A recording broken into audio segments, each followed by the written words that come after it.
Halo semua, pernahkah kalian menonton kartun Masha and the Bear? Kartun lucu asal Rusia ini sangat terkenal di seluruh dunia. Seorang gadis kecil penuh energi dan beruang baik hati yang sabar menghadapi kenakalan Masha. Tapi, bagaimana kalau aku bilang, di balik warna-warna cerah dan tawa yang menghibur, tersembunyi teori kelam yang mengerikan? Sebuah teori yang menyebut bahwa Masha tidak pernah benar-benar hidup dan si beruang bukanlah seekor hewan biasa.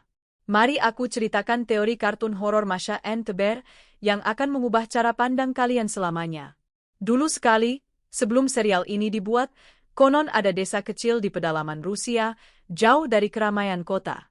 Di desa itu, tinggallah seorang gadis kecil bernama Masha bersama keluarganya.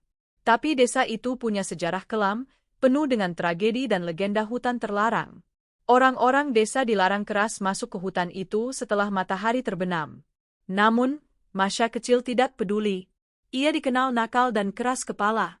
Suatu sore, saat ibunya sibuk, Masha diam-diam masuk ke hutan. Dia tidak pernah kembali. Pencarian dilakukan selama berhari-hari. Tapi hanya satu hal yang ditemukan, sebuah boneka kelinci dengan noda darah kering. Sejak saat itu, keluarga Masha pindah, dan desa itu mulai ditinggalkan satu persatu. Hutan itu dikutuk. Bertahun-tahun kemudian, sebuah studio animasi Rusia membuat serial Masha and the Bear. Katanya terinspirasi dari cerita rakyat. Tapi anehnya, rumah Masha di kartun itu sangat mirip dengan rumah terakhir di desa yang ditinggalkan. Bahkan, desain hutan dalam kartun, pohon-pohon, rumah beruang, sampai gerbang kayu, nyaris identik dengan peta desa yang hilang itu. Apakah ini kebetulan? Tidak berhenti sampai di situ. Para penggemar berat menemukan bahwa di setiap intro episode awal, ada suara latar belakang seperti bisikan anak kecil dalam bahasa Rusia yang terdengar jika volumenya dinaikkan maksimal. Banyak yang mengatakan suara itu berkata, "Aku tidak mau tinggal di sini, bawa aku pulang." Dalam kartun, Masha sering bertingkah menyebalkan, dan si beruang selalu bersabar. Tapi, mengapa seekor beruang begitu pintar, bisa membaca buku, bermain alat musik, bahkan memasak? Teori gelap menyebutkan, si beruang sebenarnya adalah manusia yang dikutuk menjadi hewan. Menurut legenda desa, seorang pemburu lokal yang merasa bersalah karena tidak melarang Masha masuk hutan dulu, berdoa siang malam agar bisa melindungi arwah gadis itu. Tapi doanya dijawab dengan kutukan. Ia berubah menjadi beruang besar, dan kini, terjebak dalam lingkaran waktu, menemani Masha selamanya.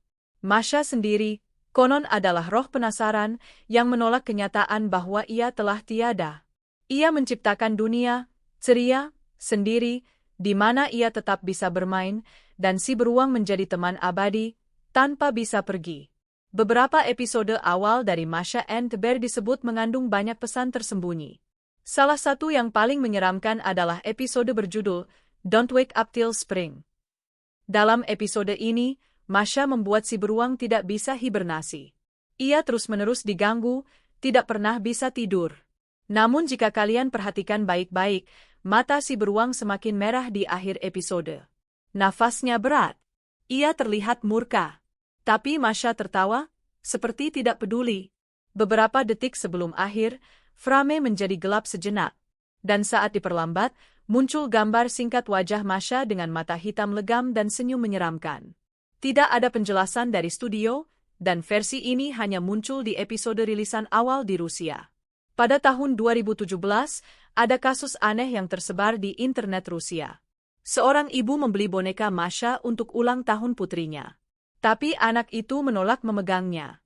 Katanya, Masha-nya marah. Malam harinya, ibu itu mendengar suara tertawa kecil di ruang tamu. Tapi saat ia keluar, TV menyala sendiri, menampilkan episode Masha and the Bear padahal belum dijadwalkan. Anak perempuannya menghilang dari kamar, dan ditemukan di pagi hari, berdiri sendirian di hutan belakang rumah, memegang boneka Masha, dengan mata kosong. Polisi menyimpulkan itu sleepwalking. Tapi dalam rekaman CCTV rumah, terlihat bayangan kecil yang tidak bisa dijelaskan, berjalan di depan si anak, seperti menuntunnya. Pencipta asli Masha and the Bear, yang awalnya vokal di media, mendadak menghilang dari publik sejak 2015. Ia pernah diwawancarai dan menyebutkan, "Kami hanya meneruskan cerita rakyat lama. Tapi kadang saya mimpi buruk tentang gadis kecil di hutan. Ia selalu memanggil saya dan menanyakan kenapa saya menceritakan kisahnya. Beberapa tahun kemudian, dalam video dokumenter investigasi, reporter mendatangi rumah sang pencipta. Tapi yang ditemukan hanyalah dinding penuh coretan nama Masha dan satu kalimat. Dia belum selesai. Dia akan bermain selamanya. Pernahkah kalian bertanya, mengapa kartun Masha and the Bear tidak pernah punya ending? Tidak ada cerita penutup, tidak ada pertumbuhan karakter, tidak ada perubahan. Karena Masha tidak pernah bisa selesai. Ia adalah roh yang terus bermain dan terus memaksa semua orang ikut bermain dengannya. Termasuk kita yang menontonnya. Bahkan saat kamu berpikir sudah menutup video, seringkali masih ada frame terakhir, tatapan Masha ke arah kamera. Seolah tahu kamu ada di sana. Lain kali kamu melihat tawa ceria Masha dan kesabaran si beruang, ingatlah. Itu mungkin bukan sekadar kartun. Itu mungkin panggilan dari dunia yang tidak pernah selesai. Apakah kamu masih berani menontonnya lagi? Pernah dengar teori lain soal ini? Tulis di komentar. Like kalau kamu juga ngerasa ini bukan cuma teori.